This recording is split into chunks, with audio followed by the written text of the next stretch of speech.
Well, hello and thank you for joining me for another Alex on Tech and TechAdvice.life video interview. I'm joined today by Michelle Barratt. She's the Head of Innovation at Arriba Group. Welcome to the program. Wonderful. Thanks for having me, Alex, and hello to everybody. Yeah, thank you for taking the time. Now, October is Mental Health Month, which I'm sure many people know about, but if not, it is. But before we discuss that, can you please tell us about corporate health provider Arriba Group, which you're the Head of Innovation for, and your role at the company? Sure. So Arriba Group is actually a family of companies that all work with people. So they're all people-centric and people-service companies. So we've got our rehab management business, which is corporate health, workplace rehabilitation. We also have Live Big, which do NDIS therapy services, and Aim Big, that does disability employment services. And of course, it's Mental Health Month. Can you just give us the quick history of that as you know it? Yeah, sure. So Mental Health Month was really derived out of raising awareness for mental health in Australia and I guess abroad as well. The conversation is really important, and I think any opportunity we can have to raise awareness is critical. I think a lot of what people often talk about as well is the Are You OK Day movement as well, which is sort of adjacent but also very important. Yeah, I mean, it used to be a taboo subject, but now it's out in the open, and it's good for your mental health to talk about mental health. Absolutely. And, they say it's one of the biggest protective factors you can have for your own mental health is actually having insight into your own emotions, your own mood. And, if you've got that insight, you've got that knowledge of yourself, it's quite powerful. Now, we'll talk about the mental health webinar series that you have going at the moment, but just tell us a bit more about what Arriba Group does in the mental health space. Sure. So Arriba Group works in mental health quite a lot because all the businesses have some sort of touch point with people with mental health conditions across that whole phase of mental health. So a good way of considering mental health is actually across a continuum. So you've got people who are doing fantastic and, they might be sort of having great success with their mental health. Then you've got people that they are sort of in the middle. They call that languishing. So it's like things aren't quite going your way. There's maybe some early warning signs, and then you've got people who are quite unwell, who are sort of that other end of that spectrum. So Arriba Group, we offer services for people across that range. So supporting people mostly in workplaces or through their workplaces, and also people who have injury or illness or disability through certain schemes such as workers' compensation, CTP, motor vehicle, and disability employment. Now, you've got the mental health webinar series, so let's talk about that first of all. The first webinar took place on Tuesday, October the 10th, which was titled Navigating Workspace Psychosocial Hazards and How to Set Sail on Smooth Waters. So who was the presenter, what was the reaction, and can people still see a recording of the webinar? Sure. So the presenter was actually Deborah Shand, who's one of the very fabulous psychological services managers. She works for rehab management business. She's actually a clinical psychologist by trade, so very experienced in understanding the mental health spectrum. So the webinar was really around psychosocial risk and what we're sort of seeing now in workplaces in Australia that has come from the back of new regulations in work health and safety. And the idea being that you really need to look after your workforce very holistically. So it's not just about protecting their physical safety, but also their psychosocial safety. So what kind of work do they do? Is it safe work? Are they exposed to maybe angry customers or something that you need to be able to try and mitigate and help support them? And access to the webinar, obviously it's past, so it's behind us. I would suggest just get onto the Arriba Group website and put in a contact form if you would like to see the webinar, and we will try to get you a recording. Now, as we're recording, there's still 2 more webinar sessions to go. So your webinar, your presenter, is on Tuesday, October the 17th from 12 to 1 p.m. Australian Eastern Daylight Time. And it's titled AI in Mental Health, the Benefits and the Pitfalls. So can you please give us a sneak peek of your presentation, which I naturally encourage people to sign up to attend free. And the link to that is in the article that accompanies this video.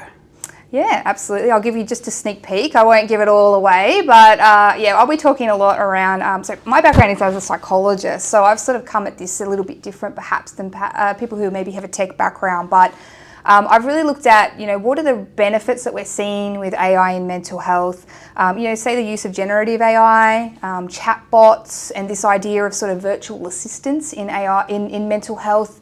But where are those pitfalls as well? Won't surprise, I'm sure, a lot of viewers, but things such as the cybersecurity exposure that can come with these sorts of things, and also bias, algorithm biases, human bias, and I guess the inherent risk of, say, using, for example, machine learning triages to direct sort of patients or clients into a certain pathway, like anything, if it's not done well, it can have a lot of risk. And I think in mental health, you already got people who are potentially vulnerable. So, what can we do to ensure that, we're being doing as best practice as possible? Yeah, and of course AI is still at its very early stages. It's only going to grow and evolve very quickly. So presumably you give us a bit of a sneak peek into that as well, the future. Yeah, absolutely. And there's also a bit of a sneak peek on what we're doing in our rehab management business. So we have developed an AI triage tool there, which is called LOLA, which is an acronym for Lean On Learning Assistance, because it does use machine learning to help us direct tailored pathways. But I guess one of the sort of the key takeaways, not to give it away, but is really around understanding AI in mental health as an augmented approach. Yeah. So a lot of the good stuff is using both AI with human intelligence, clinicians, specialists, subject matter experts, just to make sure that it's safe and doesn't really doesn't do any harm. Yeah, we hear about a lot of the AI companies talking very strongly about ethics. So no doubt you'll have a lot to advise companies in the future in this AI space to make sure that it doesn't become Terminator or Skynet, and it's there to help us, not become our, we don't want to become the AI's pet. Yeah. Oh, absolutely. I was actually, when I was doing some exploration for the webinar, I was looking into that Hollywood sort of view of AI, and it's so commonly these sort of, ill-intentioned machines. And I was like, where is the good AI? And I struggled to find the good AI in sci-fi. It was mostly, Cylons and, Terminators. But I did note Rosie the robot from the Jetsons and Sunny from iRobot, the movie, and there's a book, I believe, as well. But yeah, I think there's something about the sentiment, isn't it, that there's a little concerning with that AI space. But look, I think for mental health, there's really, really great benefits that can help a lot of people. Yeah, absolutely. And I'm glad you mentioned iRobot, because I was going to mention Isaac Asimov, who is the famous science fiction writer. He wrote the Foundation series, which is now a TV show on Apple TV, which also has a robot in there as well. And he was so sick and tired of reading about robots destroying the world in those early science fiction stories, and 70, 80 years ago, that he wrote the 3 laws of robotics, where a robot may not harm humans and by action or inaction. And he had these 3 laws of robotics that made robots good, effectively. And so that is kind of, people, when they think about the ethics for AI, they sort of harken back to the 3 laws of robotics. And those 3 laws were also in the iRobot movie with Will Smith. Yeah, so, I like that. Yeah, it's funny. I was looking at some of this ethics, for some of the ethics frameworks that are out there, and I noticed CSIRO actually have one where they talk about contestability as a component of AI. So this idea that it's transparent, so I know how it works. If I'm a consumer or user of an AI tool, I know how it works, and I can also contest the decision if it's making a decision or a determination, which I thought, is really interesting. Yeah, I mean, that is the key factor. AI cannot be a black box. It needs to be explainable. It needs to explain itself. And as you just said, we need to be able to contest it, and it should not be the final decision maker. Many of those science fiction stories go bad when AI is the final decision maker, and the humans suffer as a result. Now, the third webinar is titled "Put Your Own Oxygen Mask On First: Prioritizing Self-Care," and it's on October the 24th, so a couple of weeks away as we're recording, from 12 to 1 p.m. again, AEDT. So can you tell us what attendees can expect to hear about and who they'll be hearing from? Sure. So that webinar is actually facilitated by Juliet Middleton, who's the CEO of our Live Big business. So Juliet's got a vast amount of experience in disability services, so has a really good understanding of the challenges and strengths of people with disability. So that talk's actually around people who care for others, and that might be people who care for people with mental health conditions.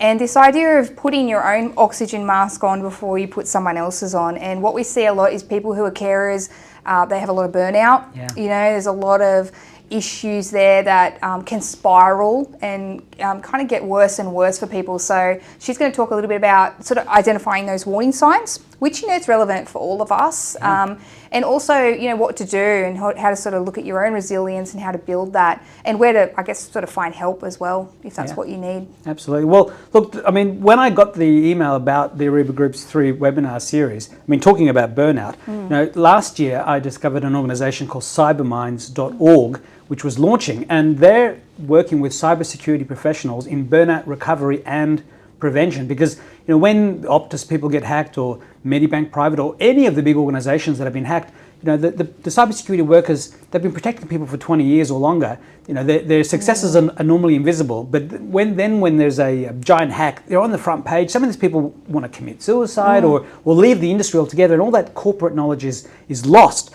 and not passed down to the next generation. And also the mentors that are supposed to be helping the younger generation are disappearing and not passing on that knowledge. So again, when I heard about CyberMinds and when I heard about what you were doing, there was a great synergy there. So have you heard about CyberMinds, and is it an organisation that you would consider working with?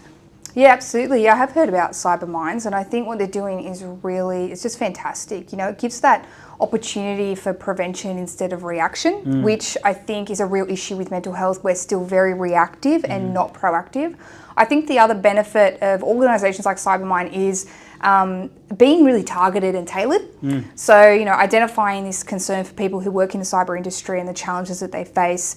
It's very, as CyberMind talk about, there's a lot of issues around burnout, just like you see in frontline health workers, which, of course, Arriba Group works quite closely with frontline health as well. And I think, for me, if you don't have a solution or an approach that's really talking that language and understands that group really well, it's never as successful. It's sort of hitting the mark.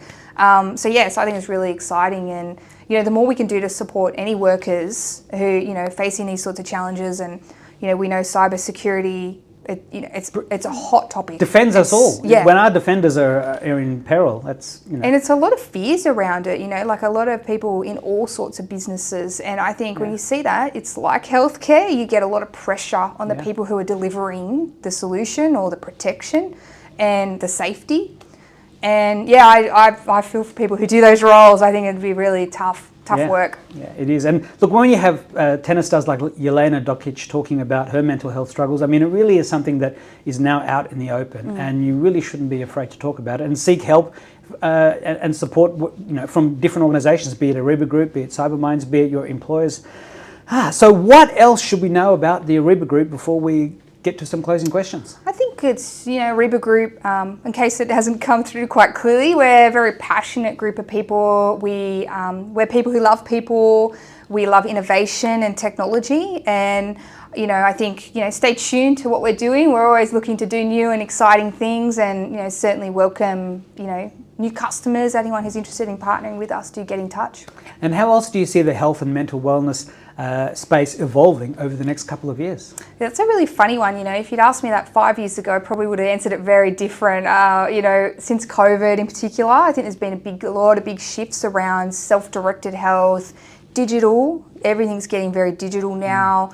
Clinicians and healthcare historically, I would say, were not very digitally minded, believe it or not, a little bit paper-based, a bit old school. And I think that's the shift we're going to start seeing. People being able to access tools, mental health tools through online environments, absolutely just surging. And I personally think that's a really great thing, because you'll be able to see people who can get cheaper access to mental health care, as well as just more accessible. No waiting lines, and just getting in there and getting the help they need when they need it. I think it's going to be a really exciting time. And people won't be ashamed to seek that help out. As I said before, it used to be a taboo, but now it's just becoming normalised, which is great. Yeah, and look, I think a digital environment might offer more there too, because if you think about, some people might be nervous about talking to a person, but they might feel okay about talking to a chatbot, and that's a great opportunity for them. A chatbot can't necessarily diagnose and treat a condition. But it's a pathway into speaking to people when you need that extra help. Exactly, and maybe even sort of alerting them to some concerns that they might not have noticed themselves. Sure, absolutely. Now, I've got a couple of closing questions that I ask everyone that I interview. So, could you please share a memory of your first computer? My first computer was, I don't know what the model was, but it was an IBM. I don't know the exact model, but it would have been the early 90s, and it was a hand-me-down computer I got from our neighbours. And it had a big floppy disk, and all I remember was being extremely excited that I got this computer, and I used to play games on it, Digger and Donkey Kong. And it was DOS, when you used to have to put a disk in and execute the file off the drive. That's my fond memory of my first computer. And I've probably, I'd say I'd loved computers since then. And God love my neighbours. They gave me other Yeah. computers from there too. Whenever they would upgrade, I would get their computer. So shout out to them. Yeah. And how far it's come. I mean, now they have little, supercomputers in our pockets, and we just take it for granted. Yeah, I know. Isn't it amazing? Like, I mean, even just the internet, right? And watching all that come about, and dial up and going through all that, And now AI, generative AI. I know. I still remember the excitement of having a computer with a CD-ROM. Yeah. You could put a CD in it. That was like state of the art. Multimedia, yeah. So boy. it's cool. I can't wait to see what's coming. You know. Absolutely. Well, hopefully robots like in iRobot, except the ones that don't want to kill us but want to be our helpers. So that's the vacuum robots, right? Yeah. Now, my second last question is to ask if you could please share some of the best advice you received in life to help you get where you are today. Wow, that's a really good question. For me, I actually think it's when I started my psychology internship, so I came out of university and I was a new graduate, and I remember that feeling of being overwhelmed with new things, and learning and starting working with clients more directly and sort of taking all that on. And my mentor at the time spoke to me around this idea of not every day you're 100%, right? Some days you're 120%, sometimes you're 80%, sometimes you're 40%, but that's the best you're giving that day, and to not worry about it, and not let it sort of, I guess, weigh on you. So I guess in a way it was a bit of a mental health message, really, but it really stuck with me. And then, moving forward, having managed people myself, especially people who are new to an industry, junior, I guess, I always keep that in my mind to help sort of pass that on, and just kind of keep that in mind. Not everything has to be perfect, and you don't have to be 100% every day. I don't mean to bring this back to Cyberminds, but as you were talking, it made me think of the fact that one of the things they're trying to do is to get their learnings and their lessons into the university space, so that when university students graduate, they actually come out with the tools ready to go. And it's what you were saying, help these junior people to understand this so that burnout doesn't become an issue. They've got the tools to deal with it in the first place, which is... I think it's an excellent point. And I think that, unfortunately, a lot of the universities aren't really preparing people. I think when they're coming out, no matter what their degree or what their background, I think it is sometimes a really steep learning curve to come into a workplace and, and speaking to psychosocial hazards, then you've got that on top, and how can we better support people? So, I think that's fantastic. So what is your final message to the viewers and the readers, and to your current and future customers and partners? Well, come on board the Arriba Group. Come and say hello and connect on LinkedIn, and you do join my webinar and Juliet's webinar the week following. We're really obviously interested to lead the way. We always like to think of ourselves as industry disruptors and just doing things a little bit different. So we're really looking for like-minded people. Come say hello. Well, Michelle Barratt, Head of Innovation at Arriba Group, thank you so much for your time. I really appreciate you taking the time to speak with me today, and I do hope we can speak again in the future. Wonderful. Thanks for having me. Thank you. Bye-bye.